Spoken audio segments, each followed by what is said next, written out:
오늘 수업에서는 수요의 교차 가격 탄력성 개념을 소개하겠습니다. 이것은 우리의 경제학 공부에서 수요의 가격 탄력성, 공급의 가격 탄력성, 수요의 소득 탄력성과 함께 탄력성의 4대 유형 중의 하나입니다. 여러분은 해당 내용을 다룬 동영상을 내 유튜브 채널에서 찾아볼 수 있습니다. 먼저 수요의 교차 가격 탄력성의 정의부터 시작하겠습니다. 유사 개념인 수요의 가격 탄력성은 특정 재화의 가격 변화에 대한 소비자의 반응을 측정하는 반면, 수요의 교차 가격 탄력성은 관련 재화의 가격 변동에 따른 원래 재화의 소비자 반응성을 말합니다.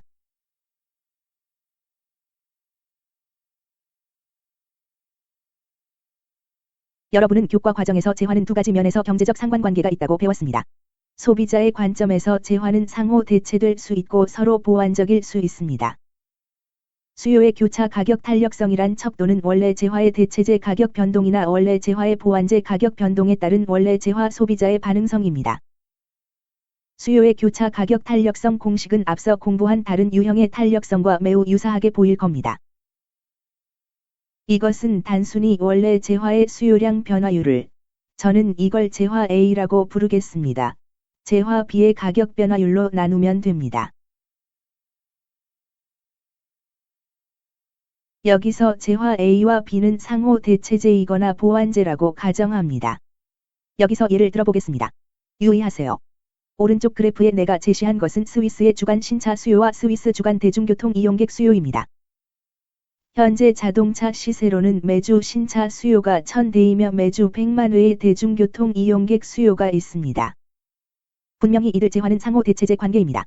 그러나 내가 지금 주목하고 싶은 것은 자동차 가격의 변화가 대중교통 수요에 미칠 영향이 아니라 석유 가격이 20% 인상된다면 어떤 일이 벌어지는가입니다. 자, 지금 우리에게 필요한 질문은 이렇습니다. 기름값과 자동차 수요와 대중교통 수요 사이에 어떤 관계가 있을까요? 오른쪽 그래프에 있는 두 가지 재화 중 어느 재화가 석유의 보완재이고 석유의 대체재인가요? 물론, 차를 운전하고 싶은 사람은 그 차의 휘발유를 채워야 합니다. 자동차 연료는 석유를 사용하여 제조됩니다. 따라서, 유가가 오르면 자동차를 운행하는 데 더 큰 비용이 들 것입니다. 따라서 기름값 상승이 신차 수요에 어떤 영향을 미칠까요? 만약 자동차의 연료가 더 비싸진다면, 모든 가격대에서 차를 사고 싶은 사람의 수는 분명히 감소할 겁니다. 즉, 기름값이 오르면 자동차 수요가 줄어든다는 얘기입니다. 새로운 수요 곡선을 D1이라고 부르겠습니다. 자동차 수요 감소가 스위스의 모든 가격대의 자동차 수요량에 어떤 영향을 미칠까요? 고유가로 인해 스위스에서 매주 자동차 수요가 감소하는 모습을 봅시다.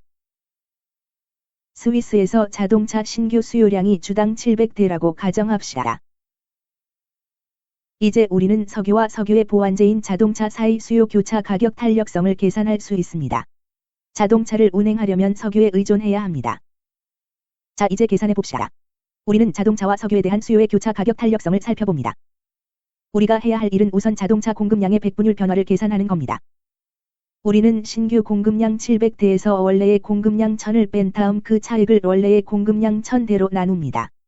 보시다시피 운행되는 신차 수요량에서 마이너스 30% 정도 변동이 생깁니다. 그것을 유가 인상률 20%라는 가격 변화율로 나눌 수 있습니다.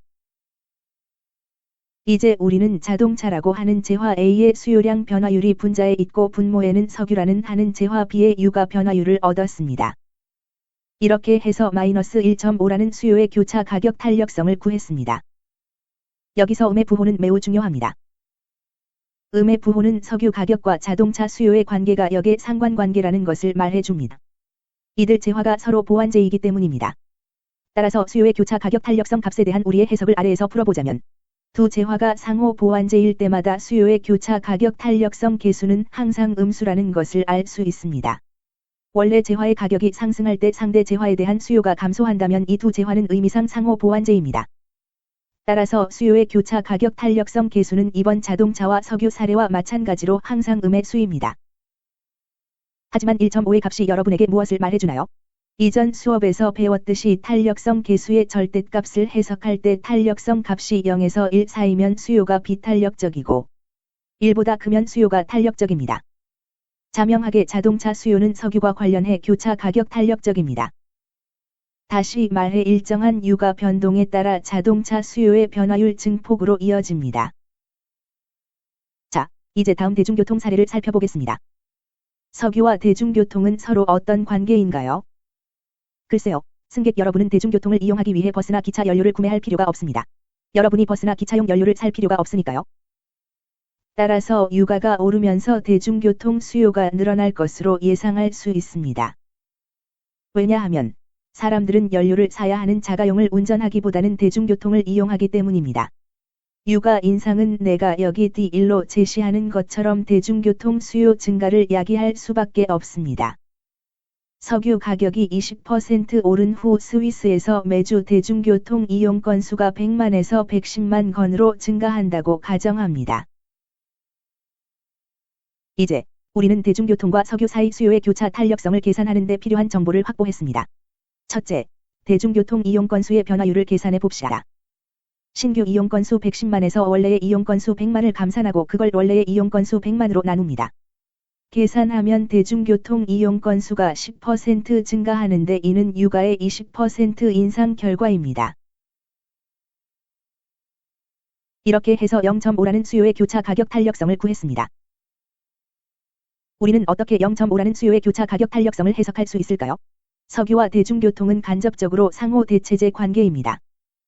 왜냐하면 사람들은 유가가 상승할 때 더 많은 이용객이 대중교통을 선택함으로 의미상 상호 대체제가 됩니다. 따라서 수요의 교차 가격 탄력성은 항상 양의 상관관계입니다. 왜 이 두 대체제 사이는 항상 양의 상관관계일까요?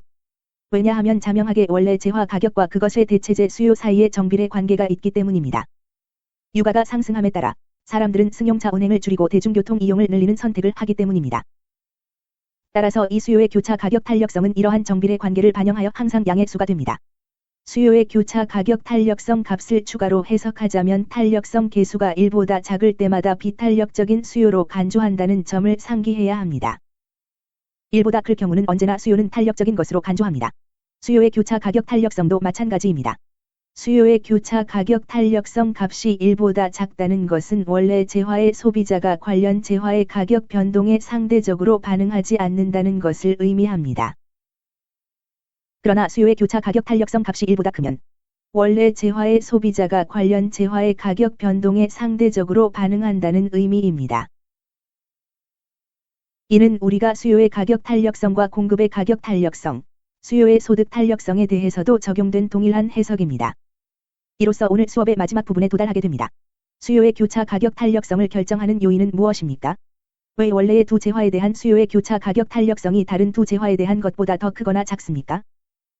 이것은 단순히 대체 능력과 관련 있고 원래 재화의 다른 재화에 대한 의존성의 크기와 관련이 있습니다. 두 재화가 상호 쉽게 대체가 가능할 경우 수요의 교차 가격 탄력성 계수는 더 커집니다. 왜 그렇죠? 간단한 예를 생각해 보세요. 저는 종종 코카콜라와 펩시라는 두 가지 대체제를 예로 사용하는데 둘은 매우 명백한 대체제입니다. 여러분이 우연히도 청량음료 감식가가 아니라면 그 맛은 거의 차이가 없습니다. 따라서 코카콜라의 가격 인상은 펩시에 대한 큰 폭의 수요 증가로 이어질 겁니다. 소비자들은 그냥 단순히 현재 가격이 더 비싼 코카콜라 대신에 대체제 펩시로 갈아탈 것이기 때문입니다. 펩시와 코카콜라 관계보다 대체제 관계가 덜한 재화 사례로는 어떤 것이 있나요? 저는 그 예로 종종 에너지 음료를 사용합니다. 우리 학생들은 콜라와 에너지 음료는 상호 대체제로 적합하지 않다고 말합니다. 따라서 우리는 에너지 음료 수요가 일정한 코카콜라의 가격 인상에 따라 펩시의 수요가 증가하는 만큼으로 증가하리라 기대하지 않을 겁니다. 에너지 음료를 마시는 대다수 사람은 종종 에너지 음료 대신에 청량 음료를 대체제로 이용하지 않습니다. 따라서 코카콜라와 레드불과 같은 두 재화에 대한 수요의 교차 가격 탄력성 계수는 코카콜라와 펩시와 같은 두 재화보다 낮을 것으로 예상됩니다. 따라서 두 재화가 더 쉽게 서로 대체가 가능할수록 수요의 교차 가격 탄력성 계수는 높아질 수밖에 없습니다. 이제 보완제에 대해 논하자면 원래 재화의 소비자가 관련 재화에 대해 얼마나 의존성이 강한지 여부가 두 보완제에 대한 수요의 교차 가격 탄력성 계수가 얼마나 커질지를 결정할 겁니다. 예를 들어 햄버거와 감자튀김은 보통 함께 소비되기 때문에 햄버거 가격의 인상은 감자튀김의 수요 감소로 이어질 수 있습니다. 하지만 햄버거와 함께 소비되는 흔한 재화로 햄버거 빵만한 재화가 있을까요? 햄버거 빵이 없는 햄버거를 먹는 사람은 거의 없을 겁니다. 따라서 햄버거와 햄버거빵 수요의 교차 가격 탄력성 계수는 햄버거와 감자튀김 수요의 교차 가격 탄력성 계수보다 훨씬 클 것이라고 말할 수 있습니다. 왜냐하면 햄버거 가격이 많이 오르면 사람들이 햄버거빵을 사지 않을 것이기 때문입니다. 하지만 사람들은 햄버거 가격이 올랐더라도 여전히 감자튀김을 살 수도 있습니다. 감자튀김은 그것만 단독으로 섭취하거나 핫도그의 경우나 피시앤칩과 같이 다른 요리와 함께 섭취할 수 있기 때문입니다.